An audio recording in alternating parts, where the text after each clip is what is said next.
जय हिंद दोस्तों, मैं शिव श्रीवास्तव फिर से आप लोगों का स्वागत करता हूं। आशा करता हूं आप लोग अच्छे होंगे और बहुत बेहतरीन तरीके से आगामी परीक्षाओं की तैयारी कर रहे होंगे। हालांकि आगामी परीक्षाओं में आपके पास आरआरबी एनटीपीसी का भी 12th बेस बचा हुआ है और उसके साथ ही साथ आप लोगों का आरआरबी ग्रुप डी है और भी बहुत से ऐसे एग्जाम्स हैं जो जिसमें वैकेंसीज कम है पर फाइट भी अधिक है। इसलिए आप अपने हिसाब से अपनी वैकेंसीज को चुनते रहें और हमेशा परीक्षाओं में बैठते रहे। ठीक है, बिना किसी देरी के वीडियो शुरू करते हैं। वीडियो बहुत इंपॉर्टेंट होने वाली है और चीज़ों के एकदम बारीकी समझने का प्रयास करूंगा। साइको का रिजल्ट कब आएगा, कितने दिन बाद आपका साइको टेस्ट होगा, रिजल्ट आने के बाद उस पर भी मैं प्रूफ के साथ आप लोगों को बताऊंगा। वीडियो ध्यान से लास्ट तक देखना, सारी चीज़ें आपको समझ में आएंगी। तो अगर मैं बात करूं यहाँ पर आरआरबी एएलपी के, तो असिस्टेंट लोको पायलट की भर्ती होती है जिसमें ट्रेन ड्राइवर कहा जा सकता है। ठीक है, असिस्टेंट लोको पायलट यानी ट्रेन ड्राइवर, यही फिर एलपी बनते हैं। उसके बाद फिर बहुत सी चीजें होती है, इनको मिलती है। ठीक है, लाल टोपी हो जाती है। आरआरबी सीबीटी 2 जो है आपका पता है, सीबीटी फर्स्ट का रिजल्ट आ चुका है, सीबीटी 2 का रिजल्ट अभी नहीं आया है और उम्मीद है कि आ जाएगा, जल्द ही आएगा। ठीक है, कब तक आएगा उसकी डेट अगर मैं बताऊं तो ये समझ लीजिए 15 से 20 जुलाई के मध्य में आएगा। ठीक है, 15 से 20 जुलाई। अभी वीडियो ध्यान से लास्ट तक देखना, अभी मैं सब कुछ बताऊंगा। सबसे पहले जान लीजिए कि आपका साइको टेस्ट एग्जाम वगैरह कब होगा। उससे पहले जान लीजिए कि 2024 और 25 के बारे में भी मैं आपको थोड़ा बहुत बताने वाला हूँ। तो अगर उस हिसाब से समझूं, मैं 2018 को बेस बनाकर चलूं तो सीबीटी 2 का रिजल्ट 2018 में 5/4/2019 को आया था।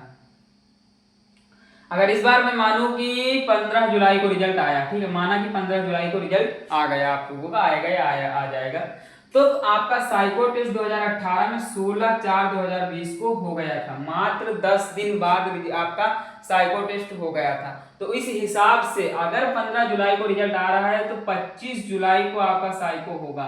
तो आपको केवल और केवल 10 दिन का समय दिया जाएगा, इसलिए साइको की तैयारी अभी से करते रहें, चाहे आपका रिजल्ट आए या ना आए। साइको कभी व्यर्थ नहीं जाता और कभी भी पढ़ाई व्यर्थ नहीं जाती है। ठीक है, तो इस चीज का ध्यान रखना। उस हिसाब से केवल और केवल 10 दिन बाद आपका साइको टेस्ट हो सकता है, कोई बड़ी बात नहीं, 10 दिन बाद रिजल्ट के। और नॉर्मलाइजेशन का भी मैं बताऊंगा आप लोगों को, पहले आप लोग ये जान लीजिए। तो 2024 और 25 में क्या होगा, 10 दिन के बाद आपका साइको होगा, 10 दिन बाद। सीबीटी 2 में 2,63,286 स्टूडेंट बैठे थे, साइको में 1,50,000 स्टूडेंट ही बैठेंगे, क्योंकि ये वैकेंसीज का 18 गुना होगा, ये वैकेंसीज का 8 गुना होता है लगभग, और ये वैकेंसीज का 15 गुना होता है लगभग। ठीक है, कंफर्म नहीं है, लगभग, मतलब कभी कभी रेलवे अगर चाहता है तो इसको बढ़ा भी सकता है और इसको भी बढ़ा सकता है, या इसको कम कर सकता है, इसको कम कर सकता है। वो बात होती है सीबीटी 2 फर्स्ट क्वालिफाइंग वाले स्टूडेंट्स की। आपका अगर मैं बात करूं फाइनल कट ऑफ के बारे में, अभी मैं अच्छे से आपको फाइनल कट ऑफ भी समझाऊंगा। उससे पहले जान लीजिए पार्ट ए में 70% स्टूडेंट्स और पार्ट बी में 30% स्टूडेंट्स ऐसे हैं जो कि फेल होंगे। ठीक है, पार्ट ए में 100 क्वेश्चन होते हैं, जिसमें से आपका पता है कि आप लोगों को 100 में ही रैंक देखी जाती है, और पार्ट बी में 75 क्वेश्चन होते हैं और ये क्वालिफाइंग होता है। पर इसमें क्वालिफाई करने में इस बार मुझे काफी ज्यादा देखने को दिक्कत मिली है स्टूडेंट्स में, तो कभी भी पार्ट बी को हल्के में मत लेना, अरे क्वालिफाइंग हो जाएगा भाई। 51% स्टूडेंट्स इसमें फेल हुआ है, 51% स्टूडेंट्स। ये 30% स्टूडेंट्स ऐसे ही नहीं इसमें दिख रहे हैं आपको। तो पार्ट बी की वजह से इस बार का सपना टूटा है लोगों का, तो अपने आप में इतनी मजबूत रखना। वैसे पार्ट बी आप लोगों का हो ही चुका है, इस पर ज्यादा चर्चा नहीं करनी है। सिंपली आप लोगों को रेड जोन और ग्रीन जोन के बारे में बताते, फिर मैं नॉर्मलाइजेशन आपको बताऊंगा।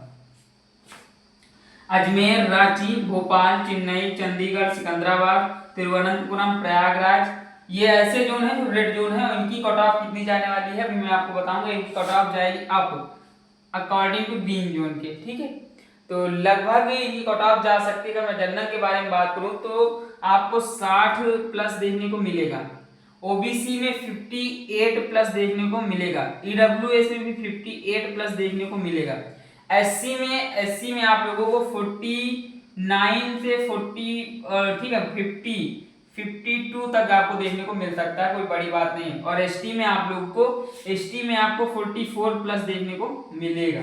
ठीक है, ये तो हो गई रेड जोन की। अब बात करते हैं ग्रीन जोन की, जैसे जिसमें अहमदाबाद, बेंगलुरु, बिलासपुर, कोलकाता, मुंबई, ये जो इधर के आपके ये जोन दिख रहे हैं, ये जोन इन जोनों में थोड़ा सा अधिक होंगे, तो लेकिन ग्रीन जोन ही होगा, इसलिए मैंने बताया। ठीक है, तो यहाँ पर जो जनरल कट ऑफ जाने की उम्मीद है वो 50 प्लस 55 प्लस रहेगा, ठीक है। ओबीसी जो जाएगा वो जाएगा 52 प्लस 50 प्लस।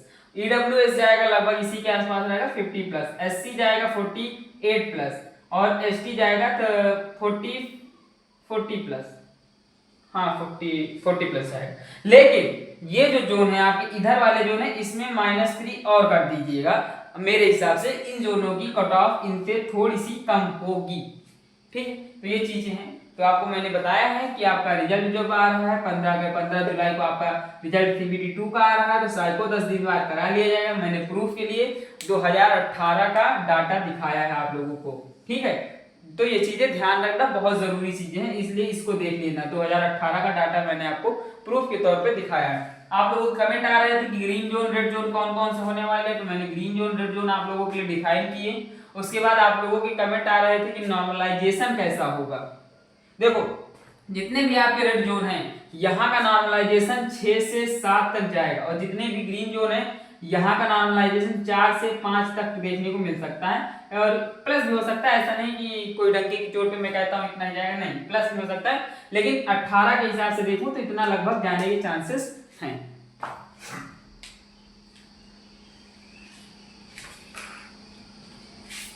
ठीक है, और अगर मैं बात करूं यहाँ पर सिंपली आप लोगों को, तो अभी भी आप लोगों के पास काफी समय है कि आप साइको के लिए तैयारी कर सकते हैं, साइको टेस्ट के लिए तैयारी कर सकते हैं। और कभी कभी एक इंसान जब यहाँ पे लटकता है तो उसको फिर इतना गिल्टी फील होता है कि वो दोबारा तैयारी करने के लिए उठ नहीं सकता है। आप लोग अगर इस पे पार हो गए तो फिर आपके पास कोई कंपटीशन, बहुत रेयर केसेस में कंपटीशन बच जाएगा। और हाँ, एक चीज याद रखना, सीबीटी 2 की जो कट ऑफ होगी, सीबीटी 2 की कट ऑफ इस बार हाई जाएगी, ठीक है। लेकिन साइको की कट ऑफ जो होगी इस बार लो जाएगी, ये चीज ध्यान रखना, मैं अभी कह रहा हूं। साइको की कट ऑफ लो जाएगी, सीबीटी 2 की कट ऑफ हाई जाएगी अकॉर्डिंग 2018 के, ठीक है। 2018 के मुकाबले साइको इस बार लो होगा और सीबीटी 2 का कट ऑफ हाई जाएगा। इस चीज को ध्यान रखना बहुत जरूरी है, क्योंकि हमें जैसा एनालिसिस किया है, क्योंकि यहाँ पर स्टूडेंट काफी ज्यादा छाटे जाएंगे, साइको में बहुत कम बचेगी। जैसे ही आप साइको क्रॉस करेंगे उसके बाद आप लगभग अपने को तय मानिए कि मेरा सिलेक्शन होगा, क्योंकि वहां से 1 से 2 स्टूडेंट्स अधिक होते हैं और जिनमें कंपटीशन होता है बहुत हाई होता है, क्योंकि उन्होंने भी उतनी ही मेहनत की है और आपने भी उतनी ही मेहनत की है, तो मेहनत बराबर है दोनों की। बस 1% का चांस होता है कि क्या पता इसको हो जाए या इसका हो जाए, ठीक है। तो हमेशा ध्यान रखना है कि लास्ट तक लगते रहना है। हो सकता है कभी कभी आप पहुंच के बहुत दूर पहुंच जाए, तो इसलिए ध्यान से देखते रहना, ठीक है। तो आशा करता हूँ, उम्मीद करता हूँ और विश्वास करता हूँ कि आप लोगों को चीज़ें समझ में आई होंगी। और आप जैसा कि मैंने वादा किया था कि चैनल पे 1000 सब्सक्राइबर होते ही मैं आप लोगों के लिए पीडीएफ का इंतजाम करूंगा, free of cost PDF available कराऊंगा। तो मेरे पास कम से कम हर सब्जेक्ट के 200 प्लस टोटल 200 प्लस पीडीएफ पड़ी हुई हैं। अगर आप लोगों को पीडीएफ अवेलेबल मतलब चाहिए तो आप लोग कमेंट करें कि आपको किस बुक की पीडीएफ चाहिए। जो भी पीडीएफ मैं दूंगा फ्री ऑफ कॉस्ट दूंगा, खुद से स्कैन करूंगा, खुद से बनाऊंगा और आप लोगों के लिए सहज भाषा में प्रोवाइड कराऊंगा, एकदम एचडी क्वालिटी में, ठीक है। तो आशा करता हूँ, उम्मीद करता हूँ, विश्वास करता हूँ कि आप लोगों को चीजें समझ में आई होंगी। आगे ऐसे ही कट ऑफ एनालिसिस और सरकारी एग्जाम्स की तैयारी आप लोगों के लिए मैं लाता रहूंगा। मिलता हूँ किसी और टॉपिक के साथ, तब तक के लिए धन्यवाद।